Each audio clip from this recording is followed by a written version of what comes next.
नहमदुहु व नुसल्ली व नुसल्लिमु अला सय्यिदिना व मौलाना मुहम्मदिर रसूलिहिन नबिय्यिल अमीनिल मकीनिल हनीनिल करीमिर रऊफुर रहीम। अम्मा बाद फ़अऊज़ु बिल्लाहि मिनश शैतानिर रजीम। बिस्मिल्लाहिर रहमानिर रहीम। इन्नल्लज़ीना युज़ूनल्लाह व रसूलहु लअनहुमुल्लाहु फ़िद दुनिया वल आखिरह व अअद्द लहुम अज़ाबम मुहीना। सदक़ल्लाहु मौलाना अज़ीम।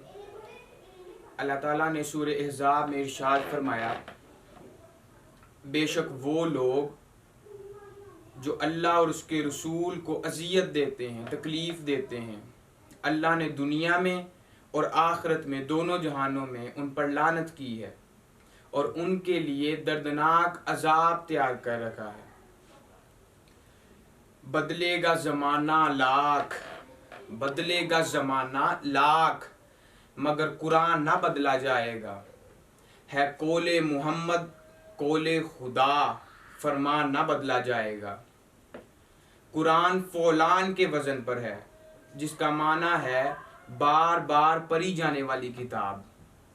और कुरान हज़रत मोहम्मद मुस्तफ़ा सल्लल्लाहु अलैहि वसल्लम पर नाजिल हुआ। और मोहम्मद का माना है अल्लज़ी युहमदु हम्दन बाद हम्दिन, जिसकी बार बार तारीफ़ की जाए। कुरान को भेजने वाले खुदा जैसा खुदा कोई नहीं। कुरान को लाने वाले जिब्राईल, जो फरिश्तों के सरदार, और कुरान जिस नबी पर नाजिल हुआ वो नबी नबियों के सरदार। कुरान जिस उम्मत को मिला वो उम्मत उम्मतों की सरदार। और कुरान की हिफाजत का जिम्मा खुदा ने खुद लिया है। अल्लाह ताला ने कुरान पाक में इरशाद फरमाया, इन्ना नहनु नज़्ज़लना ज़िक्रा व इन्ना लहू लहाफ़िज़ून। ये कुरान, ये जिक्र हमारी तरफ से है और इसकी हिफाजत का जिम्मा भी हमने अपनी तरफ से लिया है। ये स्वीडन और नेदरलैंड में कुरान और साहबे कुरान और इस्लाम से तासुब रखने वालों ने जो फेले कबीह किया है और आए दिन करते आ रहे हैं, कभी कुरान जैसी मुकद्दस और लारेब किताब को जलाकर, तो कभी साहबे कुरान के खाके बनाकर, उन कमीनों ने freedom of speech and freedom of expression को खुद डिस्क्राइब किया है। उन्हीं की टर्मिनोलॉजी के अंदर जो बातें उनके खिलाफ जाती हैं।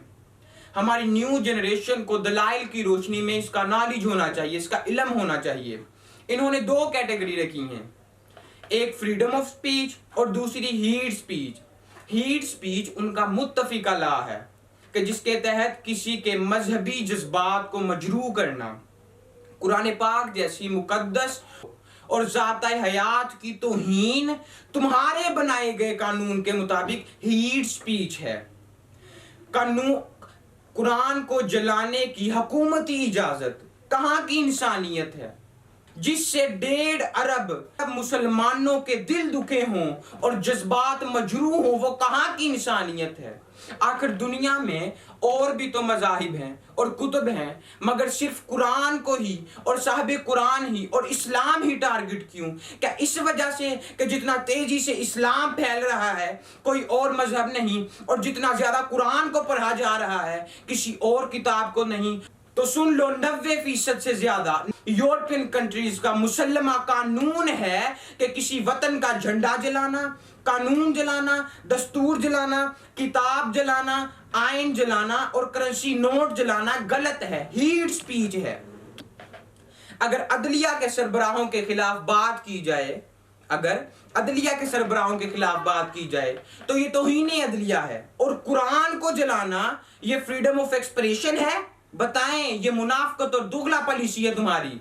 जब अलम नशरा के सीना मुबारक पर खेलने वाले नवासे मुस्तफ़ा सल्लल्लाहु अलैहि वसल्लम हुसैन पाक को करबला के मैदान में जुल्मन शहीद किया गया, तो चश्माने मोहम्मद मुस्तफ़ा सल्लल्लाहु अलैहि वसल्लम से आंसू बहने लगे थे। और सोचिए जब उसी सीने मुस्तफ़ा और उसी कल्बे मुस्तफ़ा पर नाजिल होने वाले कुरान को शहीद किया गया होगा, तो गुंबद खजरा में कल्बे अतहर पर क्या बीती होगी और चश्मान का क्या हाल होगा। मेरे नबी के दुश्मन और दुश्मनाने इस्लाम खुद जल जल कर राख हो जाएंगे। मेरे नबी की नबूवत, इस्लाम और कुरान हमेशा चमकते रहेंगे और प्यार करने वालों को चमकाते रहेंगे और दुश्मनों के सीनों को जलाते रहेंगे। ताजदार खत्म नबूवत जिंदाबाद, कुरान जिंदाबाद, इस्लाम जिंदाबाद और पाकिस्तान पाइंदाबाद।